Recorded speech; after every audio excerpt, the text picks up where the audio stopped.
Before we can become who we're capable of being, we have to see who we actually are.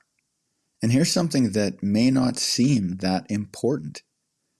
You honor commitments to others much more consistently than you honor commitments to yourself. You show up for other people, you keep your promises to them, you do what you said you would do.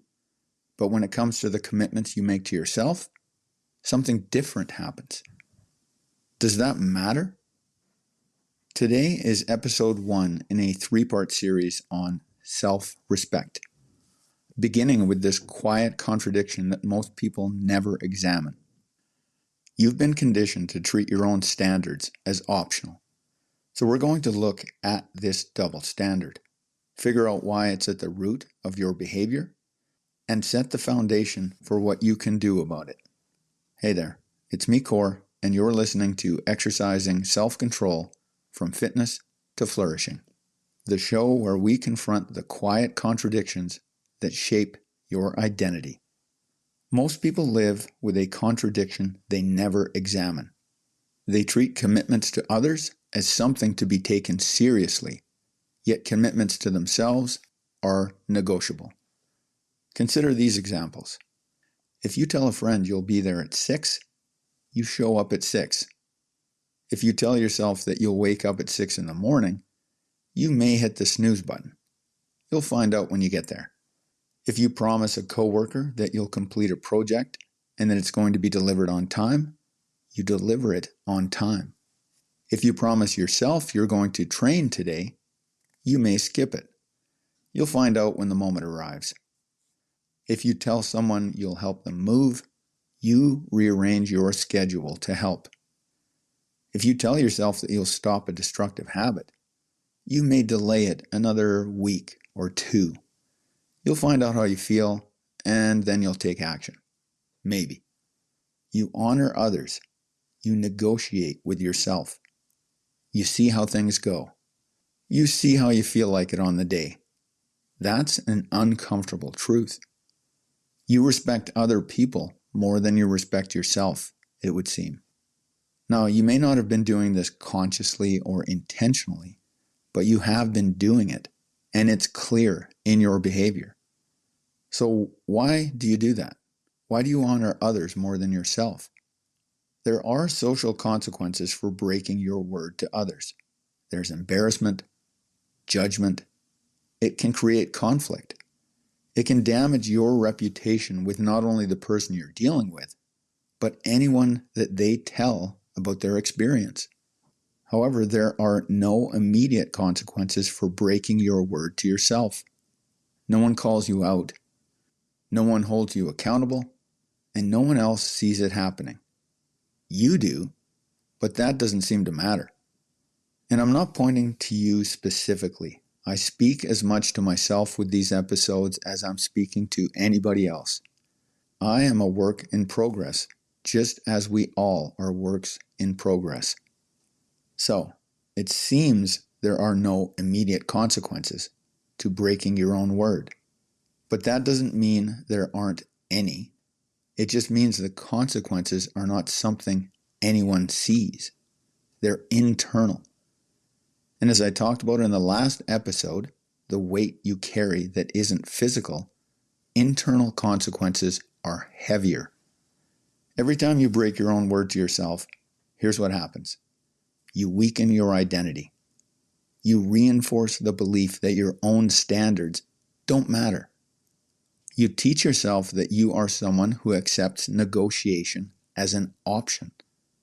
You create a quiet fracture in your own self-trust. That fracture becomes the weight you carry, the weight I talked about in the last episode. Self-betrayal starts small, but it accumulates. It grows. It becomes that emotional heaviness. It comes from being misaligned. You've built an internal reputation, but you don't realize what you've done. You have a reputation with yourself. You know whether you follow through. You know whether you keep your word to yourself or keep self-promises, and whether those promises mean anything to you.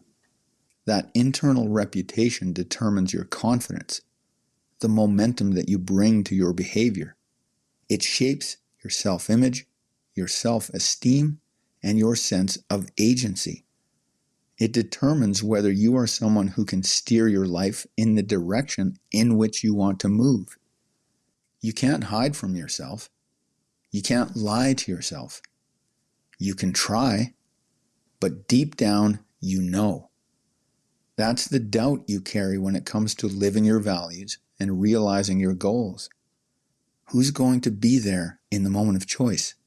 My preferred self, or that person who's let me down so many times before? The moment you see the double standard, when you recognize what's been happening, something shifts for you. You realize you've been giving other people the respect you refuse to give yourself. And that is the beginning of self-respect. It's not the realization of self-respect, but it is the awareness necessary for change to begin. Because you can't build self-respect until you see where it's missing and why. This is the first step in the architecture of self-respect, exposing the contradiction. You honor others because you respect them. You negotiate with yourself because you don't respect yourself at the same level. What you've uncovered in this episode isn't a flaw in your discipline or motivation or time management. It's a misalignment in your identity. You've been living as though you are two different selves, the one you present to the world and the one you quietly abandon when no one is watching. The self you honor publicly and the self you negotiate with privately. And here's what you may finally be seeing clearly. The self you betray most often is the one you tell yourself you're becoming. Your preferred self, the version of you who follows through, who holds standards, who acts with integrity, has been treated like a stranger. You've been loyal to the world and disloyal to the person you claim you want to be. That's the double standard. That's the contradiction. And now that you've seen it, you can't return to pretending it isn't there. But recognition is only the threshold. Awareness doesn't build identity. Action builds identity. In the next episode, we move into the construction phase, the deliberate rebuilding of your internal reputation. Not through force or motivation, but through the disciplined, repeatable behaviors consistent with the self you aim to become. This is where the fracture begins to close. This is where the two versions of yourself become one. This is where the preferred self stops being an idea and starts becoming the person you train into existence. You've seen the double standard. Now, the work of replacing it can begin. That's it for today. Catch you next time.